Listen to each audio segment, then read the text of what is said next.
Hello, ladies and gentlemen, and welcome once again to the Stanley Dyrector Show. We have a great show for you. Let's get on with it. My guest is, well, she's a screenwriter, filmmaker, producer, director, Valerie Horwitz. Valerie. Stanley. I have to ask you, how and why did you get in this crazy business? It's honestly a long story. I mean, I don't know if you want me to tell the whole version. Come on. Okay, I started out, I was a securities lawyer in the Silicon Valley. I was an IPO lawyer, so during the gold rush, during the heyday, I did the IPO for a company called Ozymel. I did the IPO for E-Trade, and I left that and became a venture capital consultant. From there, I became an investment banker, and from there, I became an executive at an internet company, just because that's the opportunities that were there. And then my mom got sick. She is 100% better. She's fully healthy, but she had a brain tumor. And so I got word of that, and I went back to Indiana during her surgeries, and I was commuting back and forth between Indiana and San Francisco. And finally, at some point, my sister was bearing most of the burden of this, and my sister had 2 small children at the time. And I said, this is ridiculous. I'm out here in San Francisco. Life is not that grand that I need to be here. So I sold my house. I sold all the stock I owned. Thank God, it was summer of 2000. I gave away all my furniture. I gave away most of my clothes. I mean, it was the most bizarre process. I cleansed everything, and with 2 suitcases and a dog, I got on the plane to Indiana, and I went back to Indiana for a year to take care of my mom. Which was great. It was the most amazing year of my life. I'm thrilled that I did it. And then when she was 100% better, and I knew she was going to be fine going forward on her own, I sort of had to say, well, what do I want to do with my life now? Because I left in the summer of 2000, and I'd been an IPO lawyer, a venture capitalist, an investment banker, and an executive at an internet company. And by summer of 2001, those jobs didn't exist anymore. Oh, wow. Because of the crash, the opportunities weren't there at all. Right. And so, luckily, I had a nest egg. And so, for the first time in my life, I had to say, okay, what do I want to do? What do I want to be? Sure. And I started thinking, I said, you know what, I want to make movies. I like this movie business thing. I like going to movies. Every time I sit in a movie, since I was like a teenager, every time I sat in a movie, I would say, like, wouldn't it have been better if, like, her brother had been the guy who did? I mean, every time. Right. I made my friends crazy. Yeah, but she should have found out earlier that this had happened. I didn't know, and I never read a book by McGee or Sitfield or anything like that. I knew nothing. I was like, you know what, I think I'm going to go to Hollywood and make movies. And so, again, with 2 suitcases and the dog, I drove from Indiana out to LA. I did not know a single person here. I had one friend from law school who was in Pasadena. I crashed on her couch for 3 weeks while I found a place to live. And I just started writing scripts. Just like that? Just like that. I wrote 3 scripts right away. They sucked. Oh my God, are they bad? They're in a drawer and no one will ever see them. And I also started realizing that I should be reading scripts.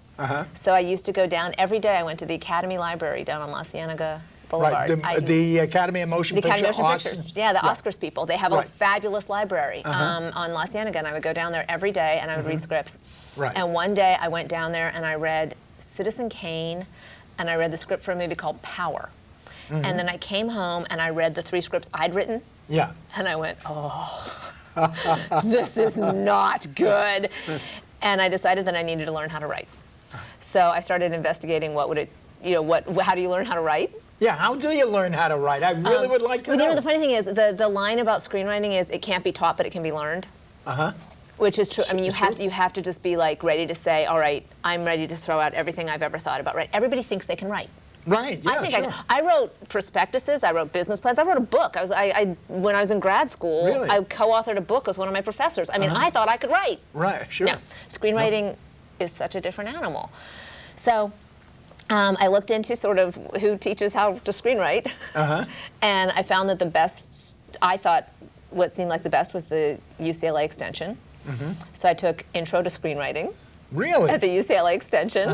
My professor was a guy named Ron Supa, and thank God he was a guy who just pulled no punches. And when I said, this is what I want to write about, he said, you can't have a goat. He said, that's going to suck. No, not that way. I mean, it was really good. I outlined something. He said, you're going to lose the audience here. You're going to have a problem with this. And the class agreed with him. And I left that class with like the first 10 pages of a script and the whole rest of it outlined. I wrote that script in the next 4 weeks. And that was a script called PR, which has launched my entire career. That got shown to a few people. I got managers. I got hired for my first gig. I got we produced a staged reading of it. Some friends who were amazing, and that script is now set up at First Films to be hopefully produced in the next year. You know, that's a very interesting story that you're telling me. But I have to ask you, how did you approach the characters? I mean, you know, male, female, old man, young man. I mean, what did you do? Talk out loud, or how do you do that? Here's the one thing that anybody who wants to be a screenwriter, and when we talked about this previously, live first, then write. I mean, so many people who want to be writers go to film school, and they get out of film school, and they're 22 years old, and all they've ever known is people in film school, and then they get out and they're working as assistants, or they're bouncing around sets, or they're trying to like figure out what life's all about. And all these scripts, how many scripts have you read that are about a bunch of people trying to make it in Hollywood? Yeah, well, you know, a bunch of actors trying to make it in Hollywood, a bunch of writers trying to make it in Hollywood. Sure. You know what? Characters are incredibly easy when you've already lived, because you've already met those people. Right. I mean, I had, you know, 15 years of life prior to coming to Hollywood. After leaving, you know, Indiana.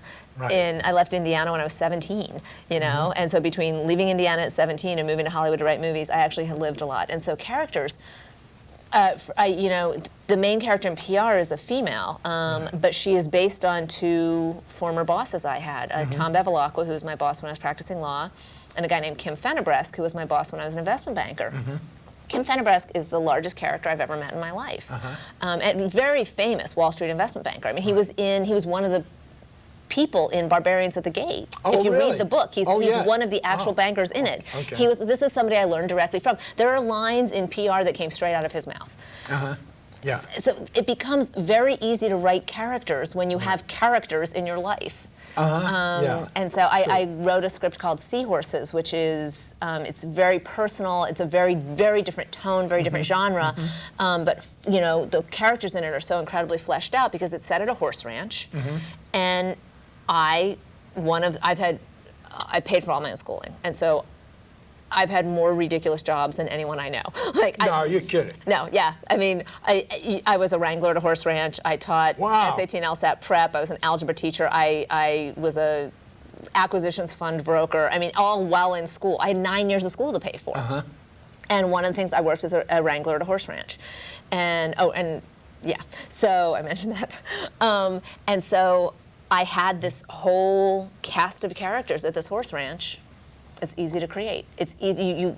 If every character you have has a touchstone in reality, it becomes a very easy character to write, because then as soon as you're boxed into a corner, as soon as you have a problem, you say, wow, what would that person do? I know that person. What would that person do? Yeah, but would you think about a budget of a movie that you write? No? Never, never, never. I don't even think about it. Because, you know, budget is so subjective to things that otherwise, I mean, yes, if you want to write the, you know, period action piece, you want to write the Knights Templar action movie that's going to have giant. If I was writing Pirates of the Caribbean, I think I'd have to think about the budget. But no, not what I write. I mean, they could be $10 million movies, they could be $50 million movies. I have one that's extremely personal to me right now. It's called The Dog Days of Joey, and there are people looking at it, but I would love to direct it. It's just it came out so, you know, sort of nice. You did direct a short film. I directed a short film. And you went through a catharsis, a tremendous learning experience. Yeah. Tell us about that. What was it called? On the Cutting Edge? No, it's called Making the Cut. Making the Cut. Stand against foot and mouth. No. Making the Cut is the birth of making the cut was that my good friend Hallie Lawrence is a writer and an actress, and we were sitting around my house one day, and I was complaining about all the crazy people I have to deal with because I work in Hollywood. I'm like, everybody's crazy. I am sick of dealing with crazy people. And Hallie, who worked in this business longer than I have, made the observation. She said, it's not that we're crazy. She said, it's not that people who are neurotic come to Hollywood. It's that the way we're treated in Hollywood makes us neurotic. She said, if any other industry people were treated the way we're treated, they would go crazy too. And we started riffing off that idea. Like, what if accountants had to pitch? What if a doctor could be fired in the middle of an operation without being told why? Wow. All this stuff. And we started riffing off this idea, and we came up, and we were like, okay, that's a short film. And then we had to centralize it, and we thought what's the most ludicrous thing could be heart surgeons. So we made a short film about what life would be like if heart surgeons were treated the way writers and actors are treated. Oh, wow. So they have to, they have to do big cattle call pitches. They have agents and managers, and they can get, dropped for not having enough high-profile surgeries. And so the film came out really nice. But I got to tell you, nothing changes your attitude as a screenwriter like directing, because you start realizing how much I got to tell you just a little political thing. Go ahead. The A film by credit, when some director says A film by, I don't care if you wrote it and directed it and produced it and edited it. It's not a film by one person. Exactly. That is such an enormous team. I get our DP, our grip, the gaffer, like every single person on that set, the costumer. We have a bar in the movie where all the doctors hang out, and where the doctors are waiters because they're still doing operations on spec, trying to break in. So they're all working as waiters. I mean, this kind of stuff is what happens in this movie. There's a bar in the movie, and our costumer called. She said, "Do you want the bar to be named?" And we were trying to come up with a name. She came up with the name, The Second Opinion. Oh, that's the name of the bar where all the doctors hang out, and she created a logo for it. And so everyone in the bar has uniforms. They have these T-shirts, and they're wearing these Second Opinion logo T-shirts. As a director, how could I possibly take credit for that? How could I possibly say A film by? Right. It's a collaborative. It's such a collaborative, and you don't. And boy, as a writer, you don't realize that. And as a writer, you don't realize. I'll tell you something else. In the editing room, God bless our editors, a young man named James Renfro. Just phenomenal job. And there were scenes that didn't work at all. The way they were written, and they were written on the page funny. People read them, they laughed. They didn't work. There were two different scenes. One where we rearranged every single line of dialogue in the scene. That's really editing. I mean, that's a skill. It blew me away. And there was another one where we have a scene where there's another character in the room. And it wasn't working, it wasn't flat, and I said to the editor, can we get rid of that other character? This scene would work much better if he hadn't been in it. And we edited him out. This is without CGI, without special effects, this is just pure cutting skill. That's when you're sitting home alone in front of a typewriter writing a screenplay, you don't realize that that's what's going to be happening eventually. And that's why, like, I loved directing. Right. But how much money are we talking about for this film? In the can for 10 grand. Wow. Yeah, man, start to finish. And Hallie, God bless her, she and I pulled this together as, we just put as many resources as we could in terms of, if you don't have money, you better have, sweat. And when I say 10 grand, we had 4 different locations. And we shot at the VA hospital downtown.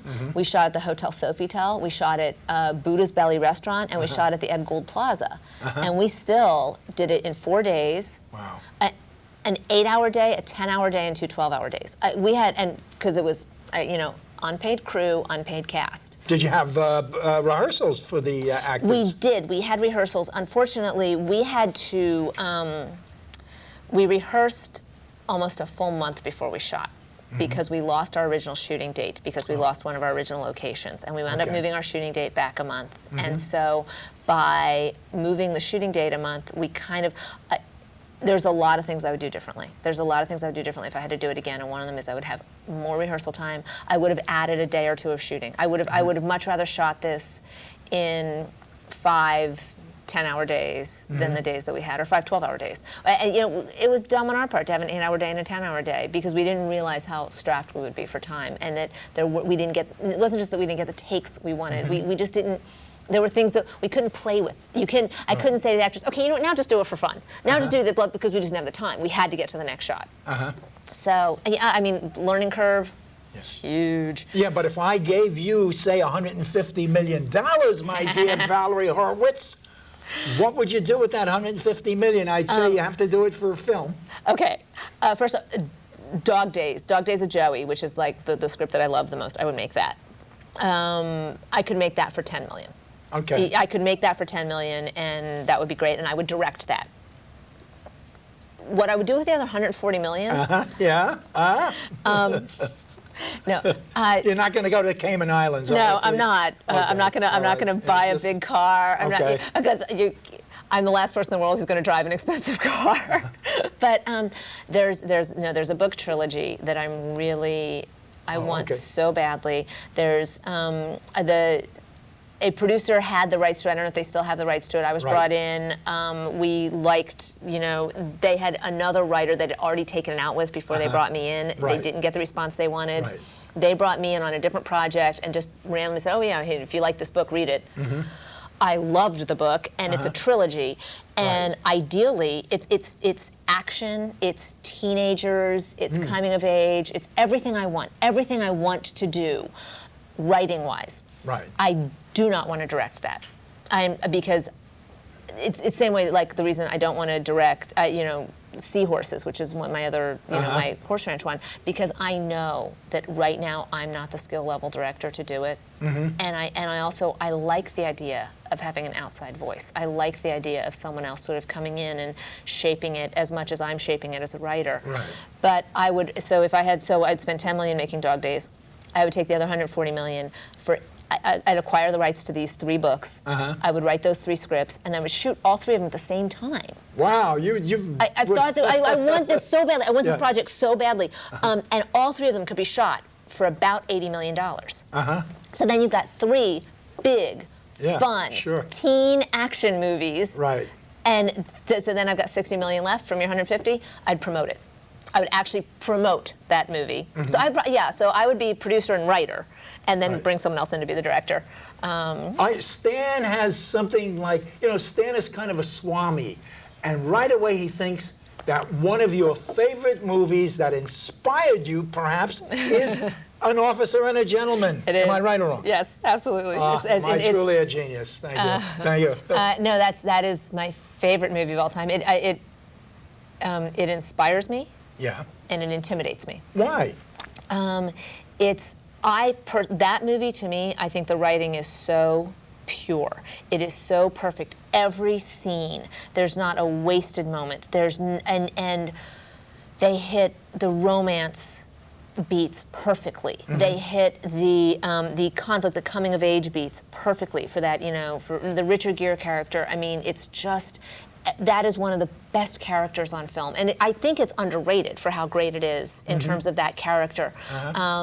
You've got somebody who is 100% selfish, and he becomes an officer and a gentleman. I mean, that's to watch him become that, and I aspire to write like that. I honestly do. So, if I was going to say to you, what in your life really moves you and touches you as a person living in the world? There touches me. I mean, there's a few things that there's things that just make me weep. Literally, if you wanted to make me cry, instantly like that. If you I don't want to do cry. that to you. Okay, good. But if you want to, it's okay. The photo of the kid in Tiananmen Square who's standing in front of the tanks. That is very touching. That kid is standing in front of 4 tanks because he doesn't have the right to vote. In this country, we have a 30% voter dropout if it's raining. Sure. And this kid went and stood in front of a tank because he doesn't have the right to vote. that anything social movement. I look at Martin Luther King's letter from Birmingham jail. You read that letter, everyone involved in any kind of a social movement should read that letter and understand, like, it's perfection in the struggle. It just perfectly encapsulates what you should be striving for if you're trying to change the world, or even if you're just trying to change your little corner of the world. For some reason, I was recently asked who of all people in history, living or dead, who would you most likely to have dinner with? And I really fought with that one. I really thought, who would I most like to have dinner with? Who would you most? Yeah. And my answer is Harriet Tubman. Of all people in the world, because you know what? What? She went back 200 times. How do you do that? How do you get your freedom or get whatever you're working toward and go back and risk it? And not just risk it a couple times. She risked it 200 times. She went back into the South to get people and bring them back out. I mean, that's a level of courage. What year was that? I mean, was that in that was during slavery. It was pre-1863. So probably from, I don't know dates-wise for history, but I think it was probably between 1840 and 1860. Right. I have not seen a level of courage like that, and we have a very skewed idea of what is courage now. Yeah, that's an interesting topic, actually. Give me a feedback. Yeah. Honestly, I don't know. I don't know what in today's society. You pointed out Tiananmen Square. Tiananmen Square yes, that's true courageous. Courage. That's true courage. Right. I don't know what's going on. What about films? Are people more courageous? Are they courageous? Yeah. Or are they just doing the big corporate bidding? They're not doing the big corporate bidding as much. If you look at Syriana, if you look at Crash, Brokeback Mountain, these are movies that really did say, I'd rather write and make this movie and send this message, and if it's offensive to people, then I will accept those consequences. But I don't know. Is there courage in film? I would like to think so. PR, which is we have had a hard time getting it made because it actually shows what happens in the public relations industry. It shows. Right. People think that public relations is about issuing press releases and hiring publicists. There is so much more that goes on. It is so evil and. Oh really? Yeah. Oh, completely. If I open up a Sunday paper. And I look at the front page, I look at the front page of the business section, the front page of the travel section, the front page of the calendar section. I put all of those together and read just the stories on the front page. I can tell you who has hired a PR firm to get their cause promoted. Really? Because there's going to be a linking, there's going to be a sort of almost surreal connection among all the stories throughout the Sunday paper. Not all of them, but there's going to be a handful of stories, GM, there's suddenly a story about a little village in, Haiti that got new schools built, and they're also happy, and it happens to be they're getting the money from GM. And then we see in the business section that GM wants to shut down some major factory in the U.S. and they're trying to get the union support. Right. That little story about the village in Haiti whose school is being built by GM, not an accident. Because we're feeling sympathetic to it. Now GM. Suddenly it's oh wait, GM opens a plant in Haiti and they build a school. Wow, that's good. We should. Right. The whole Chevron commercials. They had this whole. Oh, with the people do. Do you remember? Yeah, they had we're saving turtles. And we're saving environment. The environment, all the Chevron Pro environment commercials, and it ended with, do people really do this? Oh, people do. Yeah. I was in Indiana and I made a joke about something. I said, do people do this? People do. No one knew what I was talking about. Right. And I had lived, I moved to Texas and, and lived in Texas for 4 years and then in San Francisco for 10 years and then in LA. I saw these commercials all the time. Yeah. Nobody in Indiana had ever seen that commercial. Wow. Me, with the way my mind works, I thought, I'm going to look into this. I'm going to find out, why has no one in Indiana seen this commercial? I see these. They only ran in California, Texas, Louisiana, and Florida. Why is Chevron only running we're so pro-environment commercials in those 4 states, because those are the 4 states where they need to get offshore drilling rights. Wow. And that's what the PR industry is all about. Yeah. And yeah, so a movie like PR is a little tough to get made. Yeah, sure. And exceptionally hard to get made because my main character is a woman who is an executive in this world. And that is something as an industry we're not ready for. She's a female executive, a female PR executive who's married to a senator, and they have 2 kids, and she's a great mom. I've had so many people in this business, producers and executives and directors, say, you know what, you need to make her a single mom. And I'm like, why? Why would she need to be a single mom? The fact that she's married to a senator is so much more powerful. Why would she need to be a single mom? Sure. Oh, well, because she has to be motivated some way to be working in this business, in this evil business. I'm like, she's motivated by money and power. Well, we're not ready to accept that in our movies. We're not ready to accept women who are. Gordon Gekko, fine. That's a character we're all on board for. A female Gordon Gekko, no dice. They want to keep the stereotypes. They absolutely want to keep the stereotypes. And when you're trying to break new ground, you're dealing with a great amount of, you know, you really have to push your way through. But let me ask you this, Valerie Horwitz, my wonderful guest. Boy, you're really enlightening me because I'm kind of lame. I was lame. No, I love that. I love that. I mean, what kind of advice would you give to people that wanted to get into this crazy business? Like, to repeat the live first and then write. I mean, that is really important. So the product matters. I broke in the way my big break happened. I had written PR, which I got good responses. And that's the other thing is people have to understand what a good response is. You write a script and you give it to all your friends, and they'll read it and they go, they say, oh yeah, I liked it, it's good, and then they hand it back to you. You know what that means? That means it sucks.